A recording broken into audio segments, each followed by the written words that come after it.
Hello my beautiful people, welcome to your next weekly general for the week ahead with me, Raphael from Radiant Reality. It's an absolute pleasure to have you. Thank you so much for being here. Thank you so much for joining me.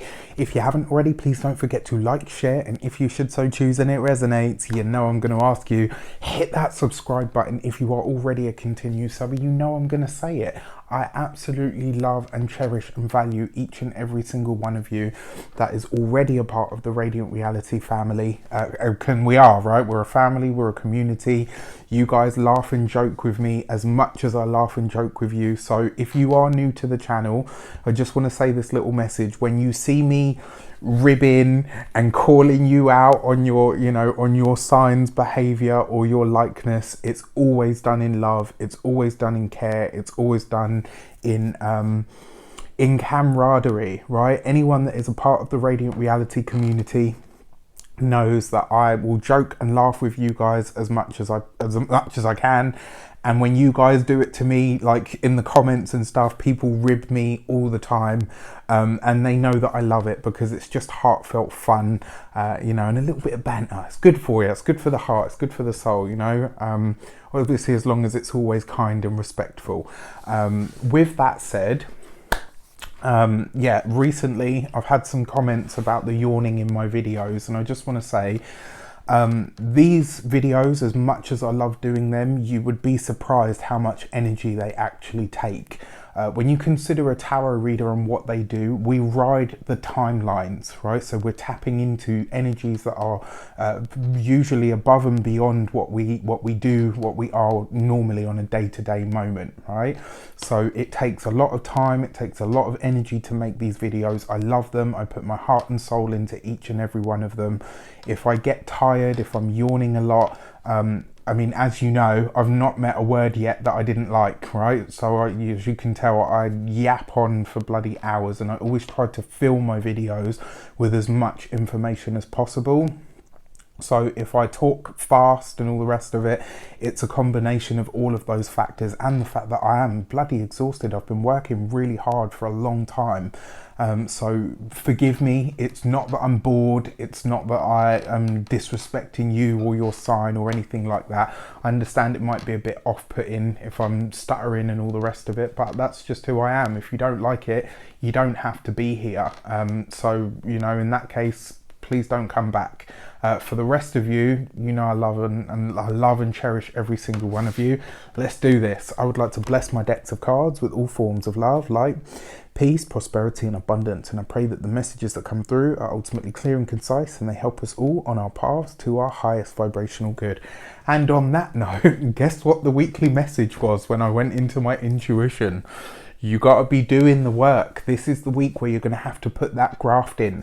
And it may very well be a week where we have to have that experience of delayed gratification. You might find this week. So what I saw was, I saw a person, and that person represented all of us, sat at a desk, and it was like almost like a futuristic desk. So the message that I kind of got from that was, whatever they were working on, they realized that whatever they're working on now, you're building something for the future, but you're probably not going to see the results from whatever it is that you're starting at the moment until much later or further down the line. So it was kind of like one of those messages to say, you've got to put in the work. This week you are going to be working hard, you are going to be working fast, you may be pulled in various different directions. It's important that you look after yourself throughout this process, of course, but it's also important that, whatever the rewards and the results are that you want, that you're chasing, they can and they will be yours. Because what I saw from that desk is, it was kind of like there was a wave. It was like a crest of a wave just kind of came up.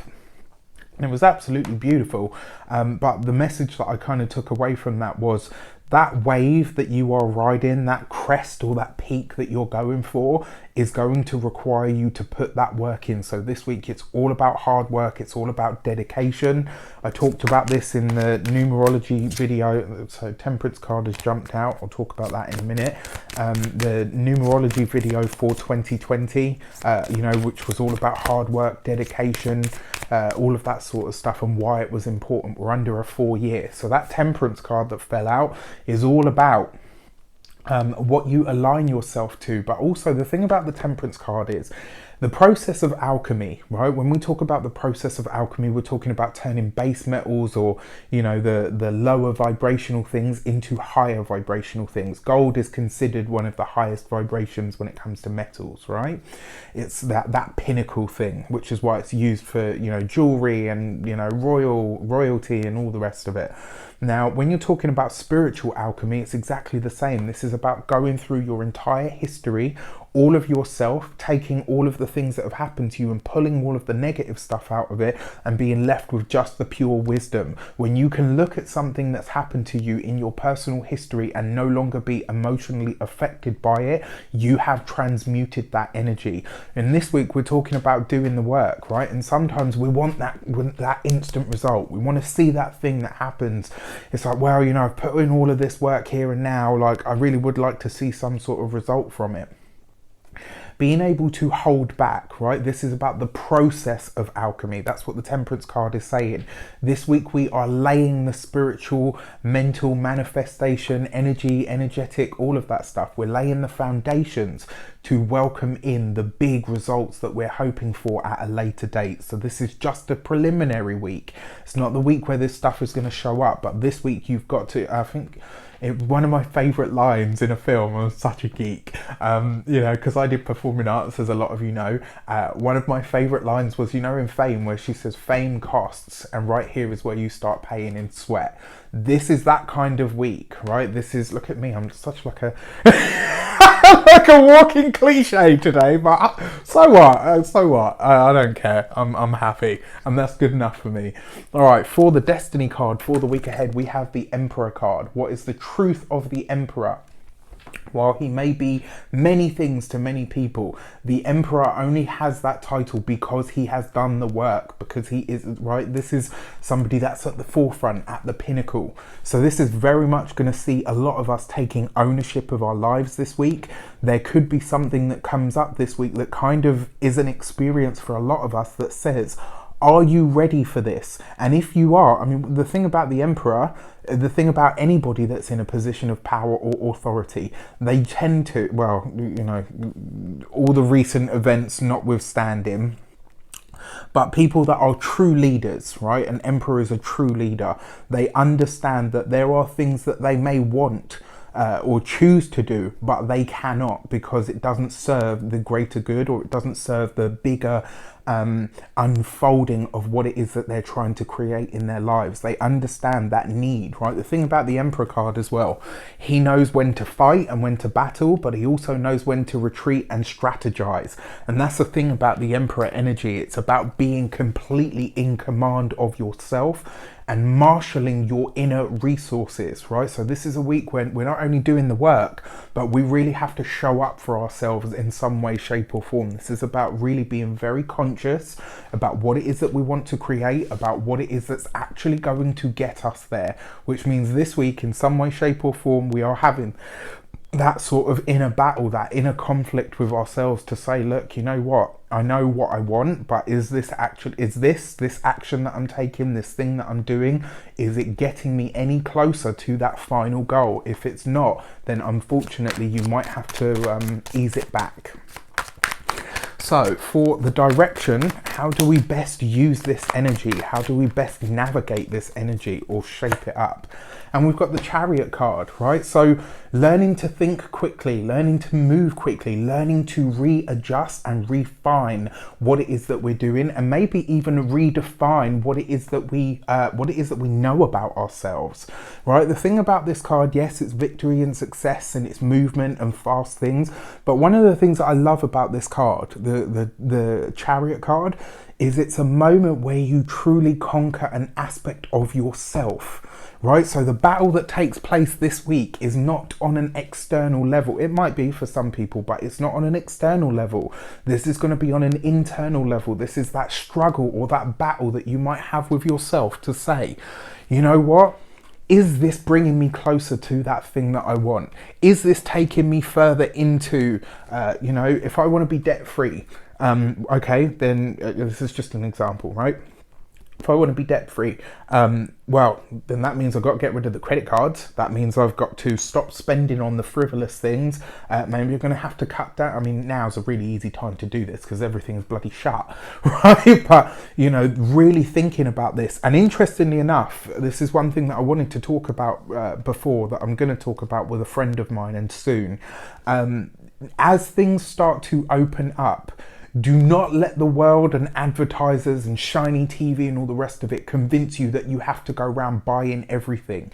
You've learned to live on and do and be with less. Stay in that same vein and you can build up, you can build up in a really good way. This is a really good time to really start understanding how to learn to save and to do all of those things. Side note, tangent, sorry. But yeah, your Chariot card, finding a way to conquer some aspect of yourself. That's what the two sphinxes represent, the light and dark of our nature, and how if one goes too far ahead, you know, if we're all too light and we're too much love and light, we get trampled on, and ultimately we don't have that much effect in the real world. Whereas if we go too much with the dark stuff, people tend to not want to be around us because we're not that, do you know what I mean? There's like no happiness. It's just forceful, hard energy all the time. If you bring those two things into balance, and that's the message of the Chariot card. Whenever you see the Chariot card, you always see that the charioteer, there's no reins. What does that mean? It means that through conscious effort, through conscious mental effort, through conscious emotional effort, we learn to balance those potent energies within us so that we can steer the chariot directly through our sheer force of will, right? This is about really conquering some aspect of ourselves today. If you go to war for anything this week, make sure it's something for yourself. All right, that's my biggest message for this whole week. For an insight card, what is coming in? What is it that we need to know? What is it that we are, maybe not privy to? Or what is it that's coming in that we need to be aware of? And we have the Six of Cups. Better times are definitely on their way, right? That's what we need to know right now. And doing this work, having this delayed gratification, but keeping our eyes focused on the goal, on the eventual outcome that we are hoping for, that we are looking to welcome into our lives, that is where our time, our energy, and our thoughts are best going to be spent. Not looking backward, because although the Six of Cups is a past sort of card, it's like a memories kind of card. This is about tapping into a time where things were good, using that energy, but using that energy to sustain what you have to do in the here and now so that you can make that final, or not necessarily the final, but so that you can make that big push forward, taking that big step forward. You've got to be prepared to do the work though. And a lot of the work that I'm talking about this week is going to be that inner work. It's going to be that internal work. All right. With that said, I wish you all an abundance of all of that love, light, peace, prosperity, and abundance itself. Take care, have an amazing week, and I will see you soon.